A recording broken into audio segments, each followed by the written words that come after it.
My wife demanded a hall pass after beating cancer, so I sent her to the streets after she was unfaithful in the sheets. My wife and I have been married since 2001 and together since 1999. She is the most intelligent, thoughtful, caring, loyal person I know, and I have always considered myself fortunate to have met and married her. Even today, she remains aesthetically beautiful, and men have consistently complimented her throughout our marriage. Despite their advances, she has always rebuffed them. Earlier this year, she was diagnosed with uterine cancer stage 1, and underwent a full hysterectomy. I was never concerned about the cancer. It was diagnosed early, addressed swiftly, and she made a full recovery. I took time off work to care for her after the surgery, and all seemed well. There were some expected emotional instances on her part, and though I am not particularly emotional, we confronted them together. After her recovery, she insisted that we start living life to the fullest and embarked on a 10-day trip to Europe, followed by a journey to Belize. We also have a trip planned to the UK and Spain later this year. I am fine with these endeavors, as they contribute to building memories and checking off bucket list adventures for her and us. I understand that these actions stem from her feeling fragile. She also embraced activities like yoga, swimming, and healthy cooking classes. I was fully on board until last week. Last week, she came home from work and expressed a desire for a hall pass, a one-time opportunity for her to have intimacy with someone else besides me.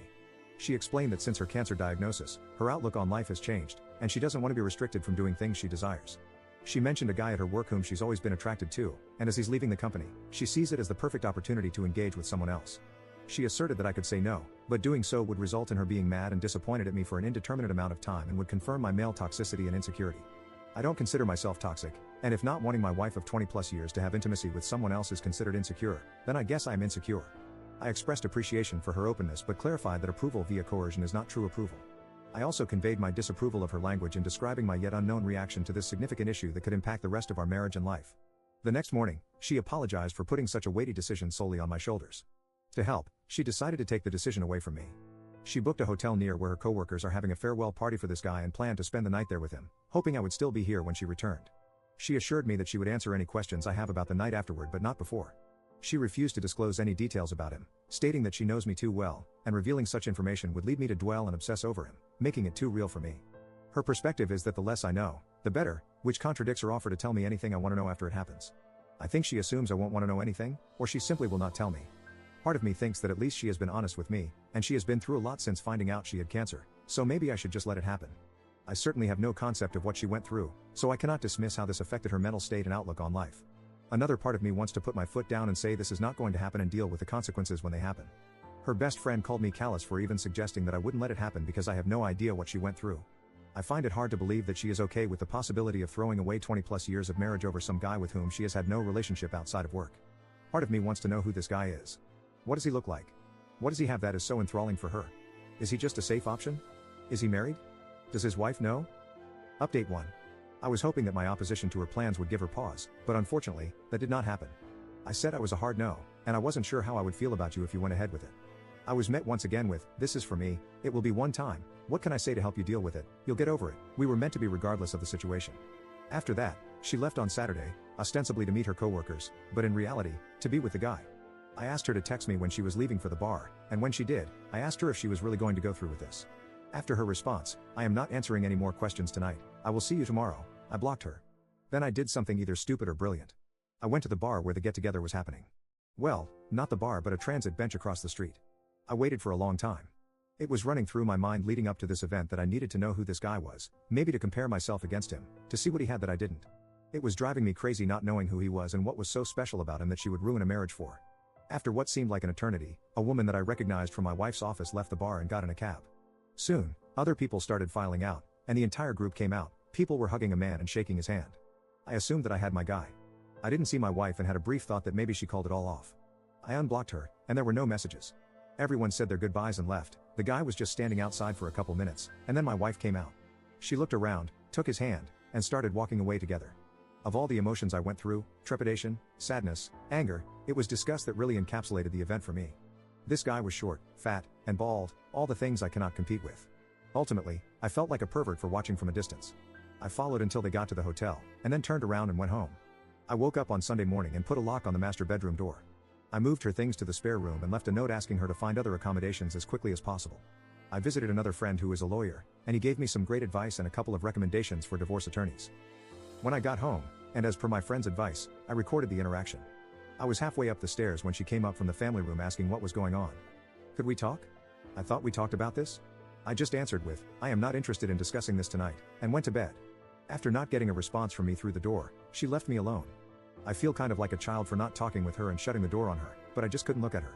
On Monday, I got up and got ready for work. She was waiting for me and asked if we could discuss getting back to normal. I said, you have been doing all the talking for the both of us for the last week, why don't you continue? And left for work. Update 2. My lawyer wasn't available for a few days, so I was faced with the reality of having to live with my wife in the interim. I really didn't want to go home and have any discussion, let alone a discussion about our relationship. When I did get home, I was basically ambushed by her friends and my mother-in-law. Instead of taking the remorseful approach, they decided that a full court press was what the situation warranted, and I was basically berated by them. Her best friend was definitely the ringleader, but all of them decided to say such things as, she's been through a lot, you don't know what she's been through, you have no idea what it is like to face something like this was a one-time thing, at least she told you she could have hidden it from you, she will never see the guy again, and my favorite, you are a monster for what you have been putting her through these last couple of days. I listened with a cold look on my face, and when there was a pause in their fury, I asked if they were all done now. Then I asked my wife if there was anyone in her circle of friends or anyone else that she forgot to tell about this. I quietly informed all of them that I was going to sit down with their husbands and tell them about how they were verbally abusing me, shaming me, and trying to coerce me into staying with a cheater. After I told them to leave, I said that I had no say in the entire event, and so they have no say in whether I stay or not. My soon-to-be ex-wife sort of apologized. She said that she regretted the entire thing. I said there is a difference between regret and remorse. You regret what happened because of the cause and effect. You have regret because your life will never be the same, our relationship will never be the same because you were wholly and willfully unconcerned about me and what I wanted. She asked if I had any questions, and she would answer them now, no matter how disturbing. I said that the one question I do have is, why? Not necessarily why this guy, why this low-end unattractive, unfit guy, but why someone else in the first place? She said that the cancer scared her to her core. She felt like she was rushing toward mortality and stepping out of that tunnel was appealing. She said that after all this time of being a wife and mother and worrying about family, this was something just for her. An escape. The guy was just someone who was interested in her for a long time, she knew he wouldn't say no, and he was the complete opposite of me. I said if I was going to risk my marriage, the woman would have to be a serious upgrade from you. I told her that I saw you and him coming out of the bar that night. I watched you walk away from the bar hand in hand towards the hotel. I said that you looked too familiar with each other and asked if there was something going on before all this. She said no, but who knows if that is the truth or not. I said that after all our years together, your lack of respect for me was astonishing. I finished by saying that I would never be able to look at myself in the mirror again if I condoned that level of disrespect and stayed with you. I said I hope we can go our separate ways amicably, and that I have an appointment with a lawyer later in the week. I again asked her to find some other accommodations, and she simply said, I am not going anywhere. We are not getting a divorce.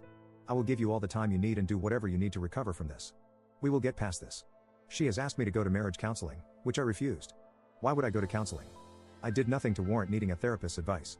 I had her served and gave her a notice to vacate because the house is my premarital asset. She has moved in with her mom, but I find her constantly coming by to see if I need anything or making suggestions like, what if we had an open relationship only on your side, which seems kind of desperate and pathetic. She has said that she will drag the divorce out for as long as possible but so far has been compliant. The worst part of all this is telling my daughter that we are getting a divorce and why, followed closely by her begging me to give her mom another chance. I am not sure I would have been afforded the same consideration if I was the one who was cheating. Update 3. There is not much to report. We are in the process of getting a divorce, however, where we live, we must be legally separated for 1 year. My wife has said that she will give me whatever I want in the divorce if I agree to attend marriage counseling, but I am not interested.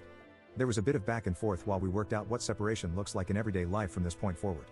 As a result, we have only just agreed to the confines of the legal separation, so as we move towards defining the divorce language, maybe my stance may change. I received a lot of messages about her friend group and my daughter, so I will clear up any misconceptions now. My daughter isn't taking her mother's side. She has always been a mama's girl, but she is very unhappy with her mom right now. Her initial reaction was just shock and held out hope that we would work through any issues and stay together.